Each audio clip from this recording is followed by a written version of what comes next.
नमस्कार, मैं नीरज पारिक आप सभी के साथ। भारत सरकार एक ऐसे दौराहे पे आके खड़ी हो चुकी है जहां से उसकी परेशानियों का सबब बढ़ता हुआ दिख रहा है।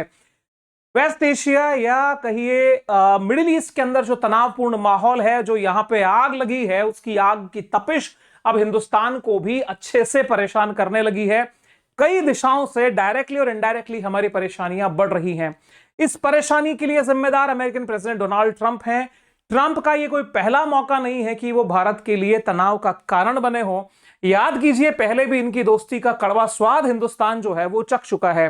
जिस समय पे भारत और पाकिस्तान के बीच में तनावपूर्ण माहौल था, उसके बाद में जो इनके स्टेटमेंट आए थे और उसके बाद में जब भारत ने इनकी किसी बात को मानने से इनकार किया, तो टैरिफ वॉर का जो दौर चला, भारत रूस की दोस्ती को खत्म करने के जो प्रयास किए गए, उन सबका साक्षी भारत बना रहा है। लेकिन अब हुआ यह है कि भारत के लिए एक नया जाल अमेरिका ने बुन दिया। चाहते या नहीं चाहते उसके ऊपर हम क्लेम नहीं कर सकते, लेकिन अमेरिका की परिस्थितियों की वजह से भारत के ऊपर चाइना हावी होता हुआ दिख रहा है। कारण, जितना भारत अब चाइना से दूर जाना चाह रहा था, बिकॉज ट्रेड डेफिसिट हमारा बहुत ज्यादा है, हमारा इंपोर्ट एक्सपोर्ट का गैप बहुत ज्यादा है, और भारत ने ये बात सोची थी कि बहुत लंबा समय ना सही, हम क्या करेंगे कि चाइना के ऊपर हमारी जो निर्भरता है उसको हम कम करेंगे। प्रयास जारी थे, लेकिन चीजें अब नहीं चाहते हुए भी हमारे कंट्रोल में नहीं है।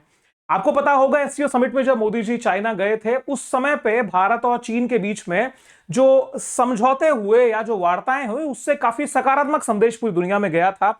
लगने लगा था कि जो आरआईसी वाला कॉन्सेप्ट है, रशिया इंडिया चाइना वाला, वो मजबूती से उभर करके सामने आएगा और जो ईस्टर्न ब्लॉक है वो अब अपने डोमिनेंस को मेंटेन करेगा अपने लेवल पे।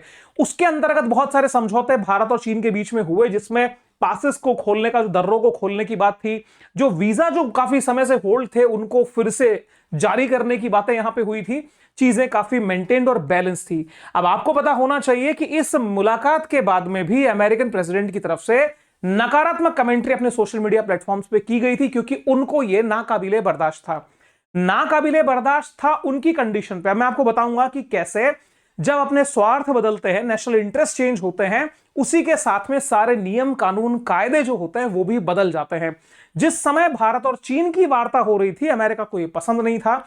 यूएस को ही लगता था कि इंडो पैसिफिक रीजन में जहां पे वो चाइना को कंट्रोल करना चाहता है, उसके डोमिनेंस को कंट्रोल करना चाहता है, उसके लिए जो वो क्वाड बना के बैठा है, क्वाड का एक मेजर स्टेक होल्डर इंडिया है, क्योंकि जापान, खुद यूएस और नीचे ऑस्ट्रेलिया, इन तीन की बजाय जो बॉर्डर शेयरिंग स्टेट है वो इंडिया है। इंडिया उसको बेहतर डील कर सकता है। अब जब इंडिया के संबंध ही चीन से बेहतर हो जाएंगे तो फिर स्क्वाड का क्या होगा? इस बात को लेकर के काफी तनाव जो था भारत के साथ में बनाने के प्रयास उस समय हुए थे। अब आप एक नजर डालिए, 2025 तक के मैं आपको आंकड़े दिखा रहा हूं साथियों। भारत और चीन के बीच में ट्रेड और का जो हम डेफिसिट देखें, यानी भारत की तरफ घाटा कितना है, तो वो लगभग 100 बिलियन यूएसडी का है एनुअली। मतलब 99.2 बिलियन डॉलर का गैप है। हमारा जो एक्सपोर्ट टू चाइना है, इट इज 14.3 बिलियन यूएसडी, 14.3। वहीं पे जो हम इंपोर्ट कर रहे हैं चाइना से, वो 113.5 बिलियन यूएसडी है। कहने का मतलब जो गैप है वो 99.2, लगभग 100 बिलियन डॉलर का है। अब इसे हम ट्रेड डेफिसिट कहते हैं। ट्रेड डेफिसिट में हमारे दो प्रयास थे कि चाइना के इंपोर्ट को घटाया जाए, हमारे एक्सपोर्ट को बढ़ाया जाए। तो इंपोर्ट घटेगा कब और एक्सपोर्ट बढ़ेगा कब? जब हम आत्मनिर्भर हो जाएंगे। जब हमने ऐसे प्रयास किए तो चाइना ने भी भारत को कंट्रोल करने की कोशिश की। फर्टिलाइजर्स पे बैन लगा दिया था, पता होगा आपको। यूरिया की सप्लाई, डीएपी की सप्लाई काफी नेगेटिवली हिट हुई थी। उसी समय पे जो रेयर अर्थ मिनरल्स हैं, रेयर अर्थ मिनरल्स के साथ साथ में जो टनल बोरवेल मशीन्स होती हैं, टनल बोरिंग मशीन्स हैं, उनके ऊपर, उनके एक्सपोर्ट पे भी बैन लगा दिया था। भारत में काफी तनाव और अर्थव्यवस्था के अंदर संकुचन की अवस्था उस समय देखी गई थी। अब चर्चा यह चल रही थी कि भारत आखिर में कैसे मैनेज करेगा। भारत ने उसके लिए प्रयास दो तरफ से शुरू किए। लाल किले से भारतीय प्रधानमंत्री का भाषण उस समय आपने सुना हो, तो उन्होंने दो बातें कही थी कि हम डिप्लोमेटिकली भी प्रयास करेंगे कि हमारी सुविधाएं फिर से हमें मिल पाए। साथ ही साथ भारत अपने लेवल पे, अपने देश में रेयर अर्थ मिनरल्स के लिए लगभग 2500 साइट्स पे उस रिसर्च का, उसका काम शुरू करेगा कि रेयर अर्थ मिनरल में हमें आत्मनिर्भरता मिले। सरकार के प्रयासों को सफलता मिली थी और चाइना ने जो बैन लगा था उस एक्सपोर्ट पे, उसको हटा लिया। फिर वो चाहे रेयर अर्थ मिनरल का हो, चाहे टनल बोरिंग मशीन का हो, या तो फिर फर्टिलाइजर्स का हो, ये सारी चीजें हुई तो भारत की अर्थव्यवस्था ने, भारत की इंडस्ट्री ने कुछ राहत की सांस उस समय ली थी। आप यहां पे देखिए, जब ये कर्ब हटाए गए थे तो खबर आई थी, टाइम्स ऑफ इकोनॉमिक टाइम्स की खबर बता रहा हूं, China seeks India's assurance on no heavy rare earth diversion to US. इन्होंने एक प्रॉमिस मांगा था कि ठीक है जी, हम आपको रेयर अर्थ मिनरल्स की सप्लाई देंगे, प्रॉमिस इतना सा कर दीजिए कि आप उससे डायरेक्टली या उसको जो आपका फाइनल गुड्स में आप जब उसको कन्वर्ट करेंगे, उनको आप यूएस को एक्सपोर्ट नहीं करोगे, क्योंकि उस समय यूएस भी रेयर अर्थ मिनरल्स के तनाव से जूझ रहा था, चाइना ने उसको भी देने से रोक दिया था। कुल मिला के बात यह थी कि भारत तुझसे बैर नहीं, ट्रंप तेरी खैर नहीं। कुल मिला के चर्चा परिचर्चा इस रूप में थी कि हम यहां पे आपको सहयोग करेंगे, आप इस बात की गारंटी दीजिए, क्योंकि आपकी दोस्ती ट्रंप से बेहतर है, अमेरिका के साथ में इंडिया के रिलेशंस अच्छे हैं, तो आप इसकी सप्लाई जो है वो यूएस की तरफ री एक्सपोर्ट नहीं करेंगे। इंडिया ने एश्योरेंस दिया था और एयर अर्थ की सप्लाई जो है वापस चालू हो गई थी। उसी के पैरेलल भारत ने जो मेक इन इंडिया प्रोजेक्ट था उसको और ज्यादा बूस्ट किया, जिससे कि इंडिया का जो मैन्युफैक्चरिंग सेक्टर है वो मजबूत बने, तो हमारे एक्सपोर्ट में कुछ बेहतरी आ पाए और इंपोर्ट की गुंजाइशें कम हो पाए।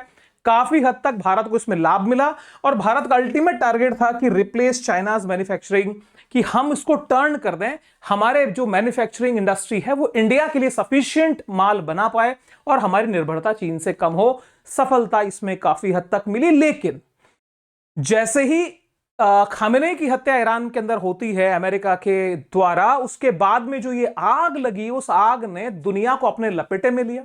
भारत उससे कहां से बचने वाला था? अब आप देखिए कि युद्ध किन लोगों का था, किसके ऊपर वार हुआ था, भारत इसमें कहां था? भारत इसमें जहां था वो आप बेहतर जान रहे हैं। इंडिया की डायरेक्ट फाइट नहीं थी, ना आज है। भारत एक न्यूट्रल स्टेट उस समय रहता था, लेकिन वर्तमान परिस्थितियों में जिस प्रकार से हमने चुप्पी धारण की थी एक सर्टेन टाइम के लिए, शायद उस समय यह महसूस हो रहा था कि जो अमेरिकन अटैक्स हुए हैं ईरान साइड के ऊपर, तो ईरान की जो सुप्रीम लीडर को कोलैप्स करने के बाद में वहां पे विद्रोह भड़केगा, जनता सड़कों पर उतरेगी, सत्ता बदल जाएगी और जो नई सत्ता आएगी उसके साथ में नए सिरे से नेगोशिएशन होंगे और अपने रिलेशन को हम मेंटेन कर लेंगे। लेकिन शक्ति का अनुमान इन दोनों देशों का गलत था, जिसका नकारात्मक फायदा, जो घाटा है, वो भी हिंदुस्तान को भी झेलना पड़ा। अब आप यहां देखिए, जैसे ही वेस्ट एशिया क्राइसिस डेवलप हुआ, वैसे ही क्रूड ऑयल, एलपीजी और एलएनजी का बड़ा जो है वो मात्रा में पूरी दुनिया उससे परेशान हुई। भारत के कॉन्टेक्स्ट में विशेष बात यह कि भारत एक नेट इंपोर्टर है, हमारी इन सब चीजों की निर्भरता विदेशों से आयात पर ही आधारित है। और विदेश जब मैं शब्द प्रयोग करता हूं, उस समय पे ये middle east, specially Iran, Kuwait, Qatar वाला जो इलाका है, सऊदी अरेबिया, उसके ऊपर हमारी विशेष निर्भरता बनी हुई रहती है। अब सप्लाई आना हो गई बंद, क्योंकि स्ट्रेट ऑफ हॉर्मुज को कर दिया ईरान ने लॉक। दुनिया के 20% व्यापार का ये जो क्रूड ऑयल का सेंटर है, ये ब्लॉक करने के बाद में अमेरिका ने बड़ी डींगे हाकी थी, हम सब कुछ देख लेंगे, लेकिन आज इसको खुद को समझ में नहीं आ रहा कि किया जाए तो क्या किया जाए। आप इस बात को देखिए कि भारत सरकार आई सामने, जनता को जवाब दिया, जी हम चीजें मैनेज कर रहे हैं, चीजें ठीक हो जाएंगी। प्रधानमंत्री जी ने लोकसभा में भी बोला और यह भी कह दिया कि प्रभाव इसके काफी लंबे और नकारात्मक हो सकते हैं। अब आप देखिए कि परेशानी वास्तविक रूप में चाइना की तरफ से आई क्या है। चाइना एंट्री इन इंडिया, चीन का भारत में फिर से प्रवेश। कैसे? भारत में अचानक चीन मतलब युद्ध के बीच मजबूरी बनी वजह, कारोबार के गणित ने बदले समीकरण। साथियों, हुआ यह है कि जैसे ही यह तनाव बढ़ा, वैसे ही रॉ मटेरियल हमारे पास में नहीं रहा, क्योंकि सप्लाई चेन बुरी तरह प्रभावित हो गई। हमारे पास इलेक्ट्रॉनिक कंपोनेंट्स की कमी हो गई, ऑटो पार्ट्स में भारी कमी आ गई। ऐसे में होगा क्या, चाइना की जो डिपेंडेंसी है वो बढ़ी और भारत ने जो चाइना +1 की स्ट्रेटजी अपनाई थी कि चाइना के विकल्प के रूप में हम और देशों को लेकर चलेंगे, सर वो सारे नेस्त नाबूद हो गए। और यहीं से चाइना की री एंट्री, क्योंकि भारत का उद्योग जो है वो तक रहा है चाइना की तरफ कि हमें माल की सप्लाई दीजिए, दबाव बना रहा है भारत सरकार के ऊपर। और भारत सरकार की मजबूरी अंतोगत्वा यही होने वाली है कि चीन से माल भारत में आएगा, अदरवाइज तो अर्थव्यवस्था की धज्जियां उड़ना तय है। आप इस बात को समझिए कि ये स्ट्रेट ऑफ हॉर्मुज से जब ये जहाज ब्लॉक कर दिए गए, जिसकी निर्भरता लगभग पूरे देश पे है, भारत पे साथ साथ में है, अब यहां पे जो यूएसए ने अपने बड़े बड़े जहाज तैनात किए थे, जो न्यूक्लियर सबमरीन जिन्हें हम कह सकते हैं, वो वहां पे तैनात हैं, वॉरशिप्स यहां पे तैनात हैं। इस यूएसएस अब्राहम लिंकन, जिसकी बड़ी डींगे हांका करता था, आज ही ईरान ने वीडियो जारी किया है, अटैक करके इसको काफी नुकसान पहुंचा दिया है ईरान ने। तो यहां पे जो बड़े वादे थे कि हम यहां पे हमारी नेवी एस्कॉर्ट करके लाएगी, सारे काम होंगे, प्लानिंग कर रहे हैं, ये सब पलट गए और कल परसों के बयान में तो इन्होंने यही कह दिया कि भैया जिसको जरूरत है वो सुरक्षा करे, हॉर्मुज से हमें कोई लेना देना नहीं है। मतलब मैंने कहा था कि परिस्थिति के हिसाब से, राष्ट्र हित के परिवर्तन के हिसाब से नेता या कोई भी राष्ट्र कब पलटेगा इसका पता नहीं। अब देखिए यहां पे अमेरिका की तरफ से और क्या क्या हुआ। ये तो खैर नेवी ने उस टाइम मना किया ही था। अब साहब इकोनॉमिक टाइम्स की खबर ये आती है कि ये जो स्थिति बनी है हॉर्मुज के लॉक होने से, उसने क्या किया है, सप्लाई चेन भारत की भयंकर डिस्टर्ब कर दी है। Supply chain faces hard lockdown amid escalating West Asia conflict. साथियों ये हार्ड लॉकडाउन वाली सिचुएशन की संज्ञा दे दी गई, सप्लाई चेन बुरी तरह डिस्टर्ब है। अब कहां कहां इसका नेगेटिव इंपैक्ट आया है आप वो देखिए। यहां पे शिपमेंट रुके, गैस तेल कच्चा माल प्रभावित है, पूरी सप्लाई चेन हार्ड लॉकडाउन की स्थिति में चली गई। अब मार्केट क्रैश हो रहे हैं, अर्थव्यवस्था से जो विदेशी धन देश के अंदर आया था, जिसको हम एफपीआई फॉरेन पोर्टफोलियो इन्वेस्टमेंट कहते हैं, वो उड़ करके बाहर चला गया, बड़ी भारी मात्रा में पैसा बाहर गया। अब इस स्थिति के अंदर अर्थव्यवस्था बचे कैसे, क्योंकि मैन्युफैक्चरिंग सेक्टर जो है, जिनकी फैक्ट्रियां लगी हैं, जो इंडस्ट्रीज हैं, उनको रॉ मटेरियल चाहिए, सप्लाई चेन के मिडिल एलिमेंट्स चाहिए, वो उनको कहां से मिलेंगे? मिलेंगे साहब पड़ोसी से। नजर सीधी गई चाइना, चीन हमारी हेल्प कर सकता है। चीन हेल्प करने का कारण यह है कि चाइना जो मैन्युफैक्चरिंग हब है, चीन की जो अर्थव्यवस्था है वो उस रूप में प्रभावित बिल्कुल भी नहीं हुई और मजबूती से उनके पास में उनका जो मजबूत मैन्युफैक्चरिंग स्टेटस है वो अब भारत की अर्थव्यवस्था या भारत की इंडस्ट्रीज के लिए एक उनको उम्मीद की किरण के रूप में दिखाई दे रहा है कि अब चाइना से चीजें हमें लानी होंगी। अब आप यहां देखिए कि जहां से माल मिले, जल्दी मिले, वहीं से उठा लो, क्योंकि सप्लाई ही नहीं है। कहां पे आप जाएंगे, कहां से हेल्प लेंगे? तो चाइना के पास में ऑलरेडी मैन्युफैक्चरिंग हब है, चाइना चीप है, फास्ट सप्लाई देता है, सस्ता दे रहा है, तेजी से आपको माल की सप्लाई करा रहा है, रेडी इन्वेंट्री उनके पास में पड़ी है, इसलिए इंडिया की इंडस्ट्रीज फिर से चाइना की तरफ झुक रही हैं। अब यहां पे एक तरफ देखा जाए तो ये राहत की खबर भी है कि चलो उस अर्थव्यवस्था को, उस इंडस्ट्री को बचाने का कोई तो माध्यम है। दूसरी तरफ देखा जाए तो जो प्रयास हमने चाइना को हमारी सप्लाई चेन से आउट करने के किए थे वो सारे के सारे फेल होते हुए यहां दिख रहे हैं। अब इस सारी व्यवस्था में एक बड़ा चैलेंज जो हमारे सामने आता है वो गौरतलब है सर, उसके ऊपर विशेष फोकस यूं देना पड़ेगा। वो जो चैलेंज है वो है क्वालिटी कंट्रोल ऑर्डर। ये क्वालिटी कंट्रोल ऑर्डर क्या है? आपने आईएसआई मार्का सुना होगा। आईएसआई मार्का समझिए क्वालिटी कंट्रोल ऑर्डर है। Basically bureau of India standards act 2016 जो है, बीआईएस एक्ट, इस बीआईएस एक्ट के तहत क्वालिटी कंट्रोल ऑर्डर इशू किए जाते हैं। अब है क्या कि आपने बहुत बार सुना होगा कि अरे यार चाइना का माल है, हल्का ही होगा, तो बहुत सारे प्रोडक्ट्स पे क्वालिटी कंट्रोल ऑर्डर लगा करके इंडियन गवर्नमेंट चाइना से आने वाले माल को रोक देती है। मतलब चाइना का डंप यार्ड इंडिया को बनने से बचा लेती है, हल्की क्वालिटी के आइटम इंडिया में नहीं आ पाते, तो अर्थव्यवस्था में उसका एक बड़ा योगदान मिलता है।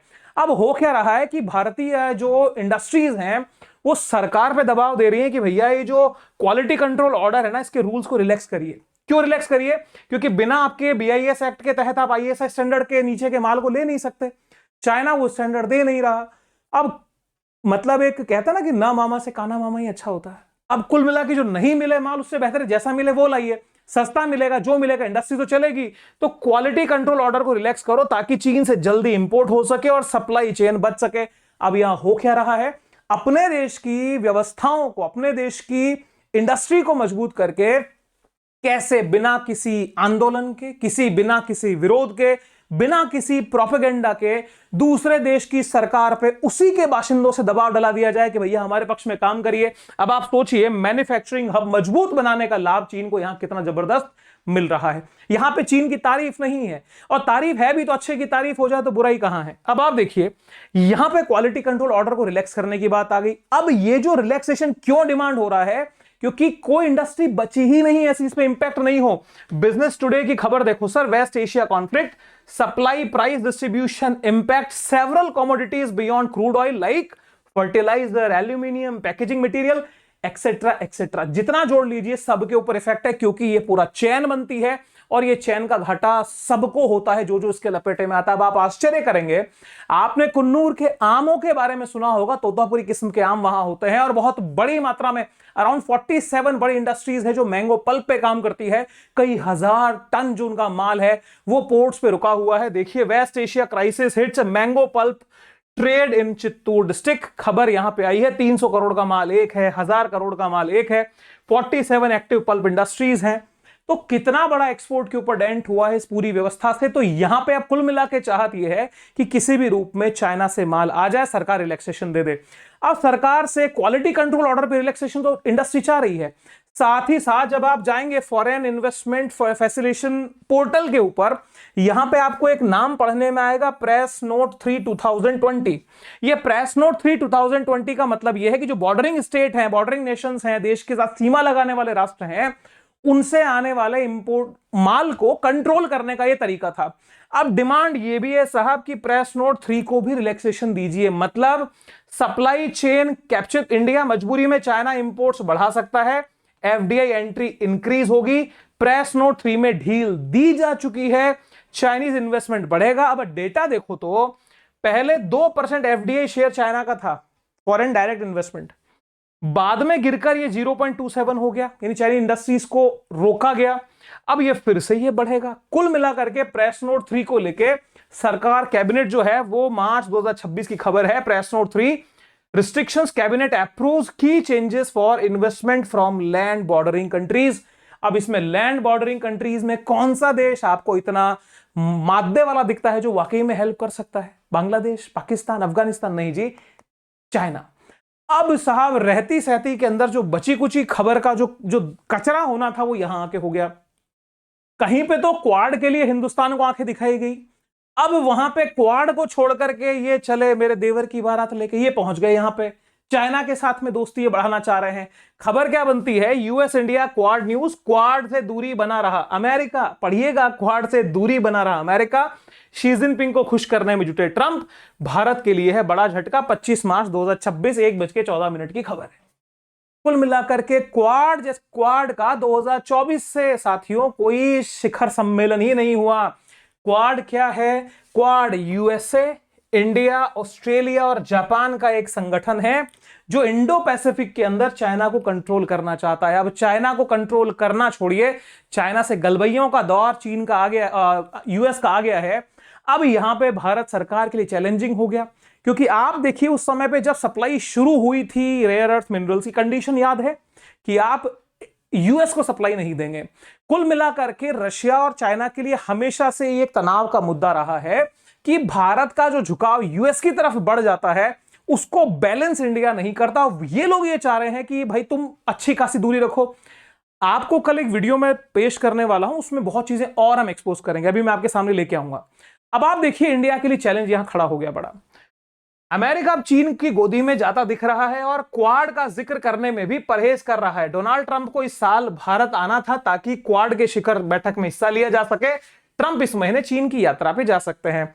अब साहब देखो, क्वाड वॉशिंगटन की प्राथमिकता में नहीं दिखाई दे रहा। 24 के बाद क्वाड का शिखर सम्मेलन है, 24 में, मतलब 25 पूरा चला गया, 26 से 26 में भी चांसेस नहीं दिख रहे। इसके बजाय ट्रंप चीन को खुश करने में जुट गए हैं। और यही नहीं, भारत के दौरे पर आए अमेरिका के युद्ध मंत्रालय के सहायक मंत्री एल्ब्रिस कॉल्बी ने मंगलवार को क्वाड को लेकर कोई जिक्र नहीं किया। तो क्वाड से वैसे भी रशिया बोल रहा था कि भाई इस क्वाड से तुम मुक्ति पाओ, तुम्हें ये कभी भी धोखा दे सकता है। लेकिन वर्तमान स्थितियों में भारत और चीन या रशिया के बीच में गैप डालने की जो चाहत थी, आज अमेरिका खुद उस चाइना की तरफ दौड़ रहा है। कारण आर्थिक परेशानियां अमेरिका पे जबरदस्त हैं सर। तो अब बात यह है कि इस जुड़ाव से क्या कोई फायदा है? सोचिए, कमेंट कीजिए, आपके विचार जरूर बताइए। ये क्या इसका फायदा है? क्योंकि ये इसके साथ हम इसके पीछे दौड़े, जबकि ये खुद अपनी हेजेमनी बचाने के लिए दुनिया के पीछे दौड़ेगा। आने वाला समय आप देख लीजिएगा, कारण इनके कुकृत्य जो हैं, इनके कुकर्म इनको फल देने वाले हैं। दुनिया में ये दुनिया के हर पावरफुल देश के पीछे ये ना भागे तो समय बताएगा। ये दुनिया के पीछे भागे, हम इसके पीछे भागे तो कौन सा लाभ का सौदा है? तो भारत को क्या करना चाहिए?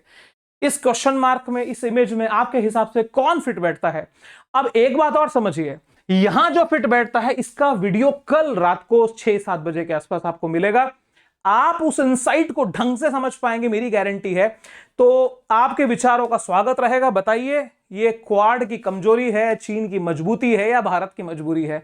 आपके ऊपर है। एनालिसिस कैसा लगा जरूर से बताइएगा। और हां, सब्सक्राइब करना मत भूलिएगा, बिकॉज आपका सपोर्ट हमारे लिए बहुत मायने रखता है। आपके सपोर्ट से हम आगे बढ़ रहे हैं और तेजी से बढ़ता है जियोपॉलिटिकल परिवार। निश्चित रूप से ट्रुथ, इनसाइट एंड इंपैक्टफुल जो कंटेंट आपको दे रहा है उसके ऊपर हम मजबूती से टिके रहेंगे। बस आपका साथ चाहिए। सारे मेरे साथियों को जय हिंद। Wish you very happy learning. See you soon. Bye bye.